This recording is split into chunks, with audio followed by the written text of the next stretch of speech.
Hello student, myself Vanshu sir. Dear student, in previous class we discussed about the chapter 1. Some important questions of chapter 1. Now chapter 1 has completed. And today we will start chapter number 2, admission of a new partner. Admission of a new partner topic हम start करें उससे पहले एक छोटा सा point है हमारा reconstruction of या रिकंस्टिट्यूशन ऑफ पार्टनरशिप फर्म। आइए हम डिस्कस करते हैं रिकंस्टिट्यूशन ऑफ पार्टनरशिप फर्म क्या होती है। इसको हम रिकंस्ट्रक्शन भी बोल सकते हैं और रिकंस्टिट्यूशन भी बोल सकते हैं। रिकंस्टिट्यूशन ऑफ पार्टनरशिप फर्म यानी पार्टनरशिप का पुनर्गठन यानी पुनर्वापस स्टार्ट करना। ऐसी कौन कौन सी कंडीशंस हैं जब पार्टनरशिप को रिकंस्ट्रक्शन किया जाता है, रिकंस्टिट्यूशन किया जाता है। Reconstitution of partnership firm, any changes यानी पार्टनरशिप में कुछ भी चेंज होना, यानी पार्टनरशिप में हल्का सा भी चेंज होगा तो उसे कहेंगे रिकंस्ट्रक्शन या रिकंस्टिट्यूशन ऑफ पार्टनरशिप। यानी पार्टनरशिप में हल्का सा भी चेंज होगा ना, यानी कोई न्यू पार्टनर फर्म में एंटर होगा, कोई पार्टनर फर्म से रिटायर होगा, किसी पार्टनर की डेथ होगी, पार्टनर्स के प्रॉफिट शेयरिंग में चेंजेस होगा, या फिर टू फर्म्स का अमालगमेशन होगा, कोई सी भी कंडीशन राइज होगी तो उस केस में क्या होगा, रिकंस्टिट्यूशन ऑफ पार्टनरशिप होगा। आइए हम डिस्कस करते हैं reconstitution of partnership firm. Any changes in the existing partnership, यानी जो एग्जिस्टिंग पार्टनरशिप है, मान लीजिए यहाँ पे 3 पार्टनर है A B and C, 3:2:1। Any changes in existing partnership arrangement among the partners is called reconstitution of partnership. Dear student, ऐसे कैसे कैसे रिकंस्ट्रक्शन होता है या रिकंस्टिट्यूशन होता है, आइए हम डिस्कस करेंगे कि ऐसी कौन कौन सी कंडीशंस हैं जब फर्म का रिकंस्टिट्यूशन होता है। कुछ कंडीशंस हैं, अभी हमने डिस्कस किया था स्टार्टिंग में, मैंने आपको कहा था कि जब भी कोई पार्टनर न्यू फर्म में आएगा तो पार्टनर्स के रेशियो में चेंज होगा नहीं होगा। पहले प्रॉफिट डिस्ट्रीब्यूशन 3 लोगों के बीच में था, अब प्रॉफिट डिस्ट्रीब्यूशन 4 लोगों के बीच में होगा। यानी पार्टनरशिप के रेशियो में कुछ भी चेंजेस होना रिकंस्टिट्यूशन ऑफ पार्टनरशिप कहलाता है। क्लियर है? आइए हम डिस्कस करते हैं। The reconstitution of firm take place in the following condition, यानी इन कंडीशन में फर्म का रिकंस्टिट्यूशन माना जाएगा। कौन कौन सी कंडीशन होगी? फर्स्ट कंडीशन है हमारी admission of a new partner. जब भी कोई पार्टनर फर्म में एंटर होगा, हम 3 पार्टनर है, न्यू पार्टनर डी आ रहा है, तो डी के आने के बाद पार्टनरशिप के रेशियो में चेंजेस हो जाएगा, प्रॉफिट शेयरिंग रेशियो में चेंजेस होगा। इसका मतलब पार्टनरशिप में चेंज हुआ, इसका मतलब पार्टनरशिप वापस न्यू बिल्ट होगी। क्लियर? सेकेंड है रिटायरमेंट ऑफ ए पार्टनर। कोई पार्टनर फर्म से रिटायर हो जाए, 3 पार्टनर है A B and C, C firm से रिटायर हो गया, बचा कितना ए एंड बी, नाउ इनके रेशियो में चेंजेस होगा नहीं होगा। क्लियर? तो इसे कहते हैं reconstitution of partnership. Death of a partner, 3 partner है A B and C, C firm से रिटायर हो गया तो बचे कितने पार्टनर केवल, तो या सी की डेथ हो गई है तो बचे कितने यहाँ पे रिमेनिंग पार्टनर, 2 पार्टनर। तो उस केस में जो भी प्रॉफिट शेयरिंग रेशियो होगा वो चेंजेस होगा। और जब भी पार्टनर्स के रेशियो में चेंजेस होगा, any changes in the existing partnership arrangement among the partner is called reconstruction of partnership. Next point, changes in the profit sharing ratio. A B and C 3:1 में partner है और partners ने decide किया कि अब हमारा ratio ये नहीं होगा, चेंज कर रहे हैं। अब मान लीजिए ने डिसाइड कर लिया फ्यूचर में हमारा रेशियो ये होगा। अगर पार्टनरशिप के रेशियो में चेंजेस होगा तो भी उसे कहेंगे हम रिकंस्टिट्यूशन ऑफ पार्टनरशिप या reconstruction of partnership. Clear student? And last point, amalgamation of 2 partnership firm. Amalgamation का मीन क्या होता है स्टूडेंट? जब 2 फर्म मिलकर के एक फर्म बनती है, लाइक कहते हैं हीरो और होंडा। पहले हीरो और होंडा अलग अलग थी, दोनों मिलकर एक कंपनी जब बिल्ड हुई, उसका नाम हुआ hero Honda. That is the amalgamation of firm. अब वापस अलग अलग हो चुकी है, हीरो अलग हो गई, होंडा अलग हो गई, इसको बोलते हैं डी मर्जर। क्या होता है इसको अपन? D merger. वो आपके बाद में आएगा, अभी आपके काम नहीं है, लेकिन पॉइंट आया था अमालगमेशन ऑफ 2 पार्टनरशिप फर्म। देखिए स्टूडेंट, 2 फर्म जब मिक्स होगी, हीरो और होंडा दोनों के शेयर होल्डर अलग थे, जब मिक्स होंगे तो इनके प्रॉफिट शेयरिंग रेशियो में चेंज होगा नहीं होगा। जब प्रॉफिट शेयरिंग रेशियो में चेंज होगा तो उसे भी क्या कहेंगे हम? Reconstitution of partnership. ये 5 कंडीशंस हैं जब फर्म का रिकंस्ट्रक्शन होता है, ये रिकंस्टिट्यूशन होता है। First one, admission of a new partner.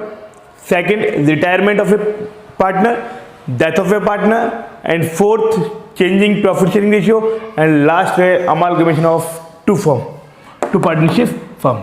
Clear student? अब हम डिस्कस करेंगे हमारा first point, admission of a new partner, जो हमारे चैप्टर का नेम है कि admission of a new partner. It means जब कोई न्यू पार्टनर फर्म में आएगा तो फर्म में चेंजेस होगा नहीं होगा। अब क्या क्या चेंजेस होगा, कैसे कैसे चेंजेस होगा, वो इस चैप्टर में हम पढ़ेंगे। हमारे चैप्टर का नेम है admission of a new partner. आइए हम डिस्कस करते हैं चैप्टर क्या कहता है, admission of a new partner. Dear student, first of all we discuss कि पार्टनर को एडमिट क्यों किया जाता है, क्या रिक्वायरमेंट है जो हम कि न्यू पार्टनर को फर्म में एंट्री करते हैं। डियर स्टूडेंट, जब भी किसी न्यू पार्टनर को फर्म एंट्री देती है उसके लिए दो रीज़न होते हैं। किसी भी फर्म को अगर डेवलप करना है, उसको आगे ले जाना है, उसको बढ़ाना है, तो उसके लिए हमें दो चीज़ की रिक्वायरमेंट होती है। First one capital and second one abilities, knowledge, man power, efficiency. Knowledge की अगर बात करें और कैश कैपिटल की बात करें, ये स्टूडेंट जब भी कोई न्यू पार्टनर को फर्म में एंट्री मिलती है, एडमिशन ऑफ न्यू पार्टनर, कि हम नए पार्टनर को फर्म में एंट्री क्यों दें, क्योंकि हमें दो चीज़ की रिक्वायरमेंट है। कैपिटल की, कैपिटल के तो ये भी कहते हैं कि हम बैंक से लोन लेकर के भी हम क्या कर सकते हैं, कैपिटल का अरेंजमेंट कर सकते हैं। मान लीजिए हमें कैपिटल की रिक्वायरमेंट है, हम बैंक से लोन ले लेंगे, काम चला लेंगे, लेकिन हमको मैनेजरियल एफिशिएंसी के लिए, मैनेजरियल पावर के लिए तो किसी पार्टनर को फर्म में एंट्री देनी ही पड़ेगी। इसीलिए हम न्यू पार्टनर को फर्म में एंट्री दे रहे हैं। हम ऑलरेडी ए और बी दो पार्टनर हैं। न्यू पार्टनर सी कैपिटल भी लेके आएगा, साथ में जब आएगा तो ये एज ए ऑनर आएगा, तो ऑनर आएगा तो एज ए मैनेजर के रूप में क्या करेगा, वो वर्क करेगा, पूरी एफिशिएंसी के साथ क्या करेगा, वर्क करेगा। तो यहाँ पे हम न्यू पार्टनर को एंट्री देने के पीछे दो रीजन होते हैं, एक तो रिक्वायरमेंट ऑफ कैपिटल और एक रिक्वायरमेंट ऑफ एफिशिएंसी। ठीक है, अब ए एंड बी पार्टनर है तो न्यू पार्टनर सी आया। अब जब भी न्यू पार्टनर सी कोई भी न्यू पार्टनर फर्म में एंट्री लेगा तो उसको क्या क्या राइट होंगे, that is a very very important question. कई बार बोर्ड एग्जाम में क्वेश्चन पुट अप हो चुका है, right of a new partner. जब भी कोई न्यू पार्टनर फर्म में आएगा तो उसको क्या क्या राइट होंगे। डियर स्टूडेंट, जब भी कोई न्यू पार्टनर फर्म में एंट्री लेगा, who have two rights. After admission the new partner gets the following two rights. जब भी कोई न्यू पार्टनर फर्म में एंट्री लेगा उसको फर्म में दो राइट मिलेंगे। First one, right to share in the asset of the firm. जिस दिन वो फर्म में एंट्री ले लेगा, पहले दो पार्टनर थे, सी आएगा, कैपिटल आएगा, पैसा लेके आएगा। जिस दिन वो फर्म में आ चुका है, ए एंड बी डिसाइड करेंगे कि सी कितनी कैपिटल लाएगा, जितना पैसा उसको बताया कि वो ले आया। जिस दिन वो फर्म में एंट्री ले लेगा उस दिन से, आज से मतलब जिस दिन वो एंट्री लेगा तब से फर्म की ऑल एसेट्स पे क्या होगा, उसका राइट होगा। क्योंकि फर्म का क्या हो गया, एज ए ऑनर हो गया। जब ऑनर हो गया तो फर्म की ऑल एसेट्स पे क्या होगा, उसका राइट होगा। वापस देखिए, right to share in the assets of the firm. जिस दिन से वो पार्टनर बन जाएगा उस दिन से फर्म की एसेट्स में उसका भी राइट होगा। Clear student? सेकंड, ठीक है, फर्स्ट राइट तो ये हो गया कि जिस दिन से फर्म में एंट्री लेगा उस दिन से क्या होगा, उसको फर्म में की सभी एसेट्स पे क्या होगा, उसका राइट होगा। Second, right to the share in future profit of the firm. जिस दिन से फर्म में एंट्री लेगा उसके बाद फर्म में जो भी प्रॉफिट है लॉस होगा उसमें उसका भी शेयर होगा। ए एंड बी दो पार्टनर थे अब तक, अभी तक जो भी प्रॉफिट था या लॉस था, जितनी भी एसेट्स थी, किसका राइट था उस पर, केवल ए एंड बी का। जिस दिन से सी फर्म में एंट्री लेगा उस दिन से फर्म की ऑल एसेट्स पर सी का भी राइट होगा। उसको फर्म की एसेट्स में से शेयर मिलेगा और सी के आने के बाद जिस डेट को ही आ गया, मान लीजिए 1 अप्रैल को आ गया, तो आफ्टर 1 अप्रैल फर्म को जो भी प्रॉफिट होगा उसमें इसका भी शेयर होगा। ये पॉइंट हमारा, right to share in future profit of the firm, यानी अब फर्म में जो भी फ्यूचर में प्रॉफिट होने वाला है उसमें सी का भी राइट होगा। Clear student? आइए, जब भी कोई न्यू पार्टनर फर्म में एंट्री लेगा तो वो कुछ कैपिटल लेके आता है, कुछ पैसा लेके आता है, और वो पैसा जो लेके आता है, जो कैश लेके आता है, वो दो पार्ट में डिवाइड होता है। ए एंड बी डिसाइड करते हैं कि सी कितना अमाउंट लेके आएगा। डियर स्टूडेंट, जब भी कोई न्यू पार्टनर आएगा दो अमाउंट लेके आएगा। एक तो लेके आता है वो कैपिटल का अमाउंट और एक लाता है वो गुडविल का अमाउंट। एक लाता है वो कैपिटल का अमाउंट, एक लाता है गुडविल का अमाउंट। कैपिटल का अमाउंट क्यों? देखिए, ए एंड बी ने 5 लाख और 5 लाख लगाया, तो सीबी कितना आएगा 5 लाख, जो भी as per according to time होगा। क्योंकि अगर हम बात करें 10 साल पहले मैंने कोई बिजनेस रन किया वहाँ पे 5 लाख लगाया, तो आज भी क्या कोई न्यू पार्टनर आएगा 5 लाख लगाएगा क्या? क्योंकि पहले के 5 लाख और आज के 5 लाख की वैल्यू अलग अलग होती है। तो वो जो भी होगा वो ए और बी डिसाइड करेंगे। तो ए बी ने पैसा लगा 5 लाख, चलो सी बी लिया है 5 लाख, तो इक्वल पार्टनर हो गए। लेकिन ए और बी का कहना है ये कि हमने 5 साल, देखिए ये बिजनेस जो था ये बिफोर 5 ईयर्स रन हो गई थी, बिफोर 5 ईयर्स रन हो गई थी। तो बिफोर 5 ईयर्स जब ये रन हुई थी तो उस केस में जब बिफोर 5 ईयर्स ये रन हुई थी तो बिफोर 5 ईयर जब इन्होंने मेहनत की 5 ईयर्स तक, तो इसमें आज जो फर्म की गुडविल है, ये जो फर्म की गुडविल है, इस गुडविल में केवल ए और बी का ही तो राइट है। ए और बी सी को पका पकाया नहीं देंगे। अगर सी फर्म में आएगा, एंट्री लेगा, तो सी को एडिशनल अमाउंट लाना ही पड़ेगा। सिंपली बात है कि स्टूडेंट, आज अगर मैंने मेहनत करके कोई चीज़ जनरेट की है, बिजनेस जनरेट किया है, डेवलप किया है, और आज कोई न्यू बंदे को मैं अपने उस फर्म में ऐसे पार्टनर बना लूँगा क्या? क्योंकि मेहनत जो करने का टाइम था वो तो मैंने की। आज तो केवल क्या होगा बिजनेस में, प्रॉफिट होगा, और उस प्रॉफिट में शेयर उसको मिलेगा, लेकिन उसके लिए उसको एक्स्ट्रा मनी लानी पड़ेगी, जिसे कहते हैं हम गुडविल। स्टूडेंट देखिए, new partner bring is capital to get right in the assets of the firm. Capital लेके आएगा, वो कैपिटल क्यों लेके आएगा? अगर फर्म की एसेट्स में से हिस्सा लेना है, यानी कैपिटल है, तो कैपिटल के बदले इसको क्या मिलता है? Right in the assets of firm. यानी फर्म की एसेट्स में से राइट लेने के लिए जो पैसा लेके आता है उसे बोलते हैं हम कैपिटल। अच्छा, goodwill, the amount he page for share in future profit.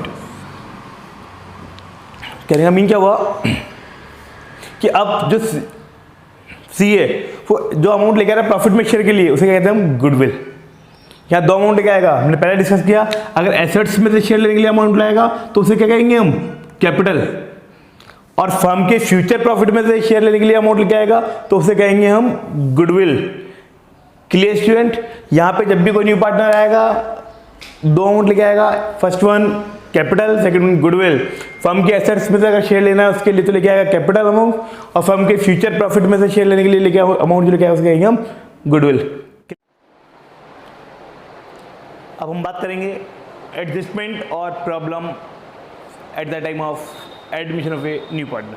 कि जब भी कोई न्यू पार्टनर फर्म में आएगा तो उसमें क्या क्या एडजस्टमेंट किए जाएंगे या क्या क्या प्रॉब्लम्स क्रिएट होंगी। स्टूडेंट देखिए, पहले हम 2 पार्टनर थे, ए एंड बी।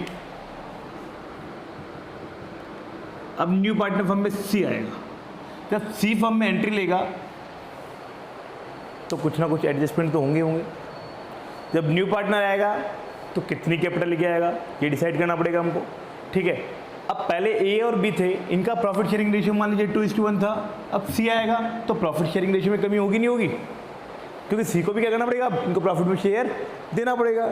ठीक है, इसके अलावा और क्या क्या एडजस्टमेंट किए जाएंगे?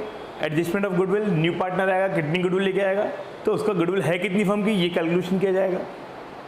जब भी कोई न्यू पार्टनर आएगा तो ऑलरेडी जो ए और बी हैं उनकी जो फर्म की ऑलरेडी एसेट्स हैं उनका रिवैल्यूएशन किया जाएगा, यानी एसेट्स और लायबिलिटीज का रिवैल्यूएशन किया जाएगा, और रिवैल्यूएशन पे जो भी प्रॉफिट और लॉस होगा उसको पार्टनर्स अपने रेशियो में डिस्ट्रीब्यूट करेंगे। कैसे करेंगे, क्या करेंगे, वो हम डिस्कस करेंगे थोड़ी देर बाद। इसके बाद एडजस्टमेंट ऑफ अनडिस्ट्रीब्यूटेड प्रॉफिट और लॉस। कोई भी अनडिस्ट्रीब्यूटेड ऐसा प्रॉफिट जो अभी तक डिस्ट्रीब्यूट नहीं हुआ है, कोई भी ऐसा प्रॉफिट जो अभी तक डिस्ट्रीब्यूट नहीं हुआ था वो पड़ा हुआ है हमारे पास ऑलरेडी। सी आएगा, सी को उस प्रॉफिट में शेयर थोड़ी देंगे हम, तो उसका एडजस्टमेंट कैसे किया जाएगा वो भी हम डिस्कस करेंगे इसके अंदर। इसके अलावा हम डिस्कस करेंगे यहाँ पे एडजस्टमेंट ऑफ कैपिटल, कि कैपिटल कितनी होगी, अब किस रेशियो में होगी, क्या होगी, उस पर हम डिस्कस करेंगे। आइए, that is a very important topic, adjustment of या फिर problem at the time of admission of a new partner. कि जब भी कोई न्यू पार्टनर फर्म में आएगा तो क्या क्या एडजस्टमेंट किए जाएंगे। जब भी कोई न्यू पार्टनर फर्म में आएगा क्या क्या एडजस्टमेंट किए जाएंगे या क्या क्या प्रॉब्लम्स क्रिएट होंगी, इस पर हम डिस्कस करेंगे। दोनों का आंसर एक ही है, problems at the time of admission of a new partner या adjustment at the time of admission of a new partner. आइए हम डिस्कस करेंगे first point, determination of capital of a new partner. कि जब भी न्यू पार्टनर कोई enter होगा, ए and B partner है, सी फर्म में आएगा, तो सी कितनी कैपिटल लाएगा, इसका डिटर्मिनेशन हमको करना पड़ेगा कि न्यू पार्टनर आएगा कितनी कैपिटल लाएगा, इसका डिटर्मिनेशन कौन करेगा, ए एंड बी डिसाइड करेंगे। और उसके बाद सी कैपिटल आएगा, तो उसको कैपिटल लाने की क्या एंट्री होगी वो हम पढ़ेंगे इस पॉइंट में, फर्स्ट पॉइंट में। ये स्टेप बाय स्टेप पॉइंट है। फर्स्ट पॉइंट ये पढ़ेंगे, सेकंड ये, थर्ड ये, फोर्थ ये, फिफ्थ ये, सिक्स ये, और जिस दिन 6 पॉइंट कंप्लीट हो जाएगा हमारा चैप्टर भी कंप्लीट हो जाएगा। अभी हम बात करेंगे फर्स्ट पॉइंट की बात कर रहे हैं डियर स्टूडेंट कि admission determination of capital of a new partner, कि न्यू पार्टनर कितनी कैपिटल लाएगा। क्लियर, कितनी कैपिटल लाएगा ये पार्टनर ए एंड बी से डिसाइड करेंगे। Second point, calculation of new profit sharing ratio. अब इनका न्यू प्रॉफिट शेयरिंग रेशियो क्या होगा, अभी दो पार्टनर थे केवल ए एंड बी, नया पार्टनर सी आ गया, ये भी फॉर्म में प्रॉफिट में शेयर लेगा। अब सी के आने के बाद प्रॉफिट शेयरिंग रेशियो क्या होगा, ये भी डिसाइड किया जाएगा। किस कंडीशन में लाया गया है, कुछ कंडीशंस होती है और उस कंडीशन को फुलफिल करने के बाद हम इनका न्यू प्रॉफिट शेयरिंग रेशियो निकालते हैं कि अब फ्यूचर में इनका प्रॉफिट शेयरिंग रेशियो क्या होगा, कितना कितना प्रॉफिट लेंगे, किस रेशियो में लेंगे, क्या करेंगे, वो सबको डिसाइड किया जाएगा। Calculation of new profit sharing ratio, जिसको हम शॉर्ट में कहते हैं NPSR, new profit sharing ratio. Clear student. Now third point, adjustment of goodwill.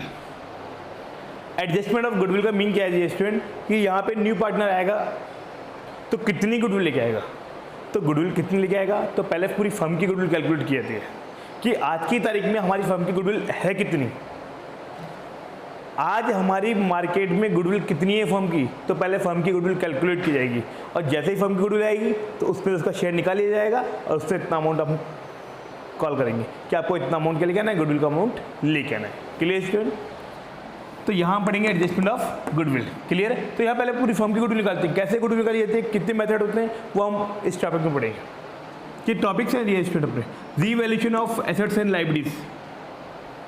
देखिए पहले ए और बी पार्टनर थे, 5 ईयर्स हो चुके हैं इन लोगों को बिजनेस रन करते हुए, सी आज फर्म में आएगा तो 5 ईयर्स पहले इन्होंने कोई अगर लैंड परचेज की थी, कोई बिल्डिंग परचेज की थी, कोई मशीन परचेज की थी, क्या उन सभी की वैल्यू आज भी होगी क्या, ऐसा नहीं होता स्टूडेंट। मान लीजिए 5 ईयर्स पहले इन्होंने 10 लाख रुपीज़ की एक लैंड परचेज की थी और आज इस लैंड की वैल्यू हो गई है मान लीजिए 30 लाख, 20 लाख रुपीज़ का इनको प्रॉफिट हो चुका है, क्या इस प्रॉफिट को ए एंड बी सी को देंगे क्या, नहीं देंगे।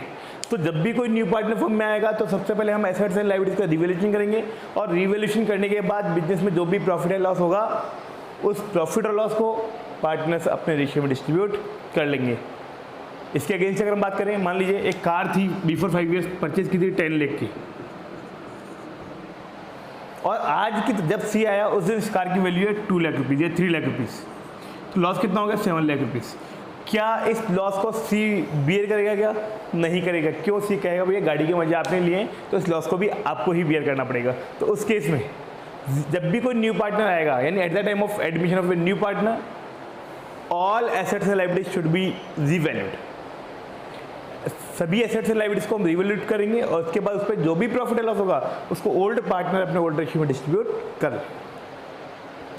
इसके बाद हम नेक्स्ट पॉइंट क्या करें, एडजस्टमेंट ऑफ अनडिस्ट्रीब्यूटेड प्रॉफिट और लॉस। देखिए स्टूडेंट ए एंड बी दो पार्टनर थे, 5 ईयर से बिजनेस रन कर रहे हैं, तो ये क्या करते हैं फ्यूचर के लिए, ये क्या करते हैं फ्यूचर के लिए अपने प्रॉफिट में से, मान लीजिए 5 लाख कमाया इस बार तो 2 लाख तो प्रॉफिट ले लिया और 1 लाख रुपीज़ क्या कर दिया, एक रिजर्व में डाल दिया। वो जनरल रिजर्व है, कोई सा भी रिजर्व है, उस रिजर्व में पैसा डाल दिया। अब एक्चुअल में ये 1 लाख रुपीज़ है किसका, ए और बी का ही है, लेकिन उन्होंने क्या किया फ्यूचर के लिए क्या कर दिया, रिजर्व में डाल दिया। अब जिस दिन सी फर्म में आएगा तो सी के जिस दिन आएगा उससे पहले जो भी प्रॉफिट पड़े हुए हैं क्या उस प्रॉफिट को ए और बी सी को देंगे क्या, नहीं देंगे।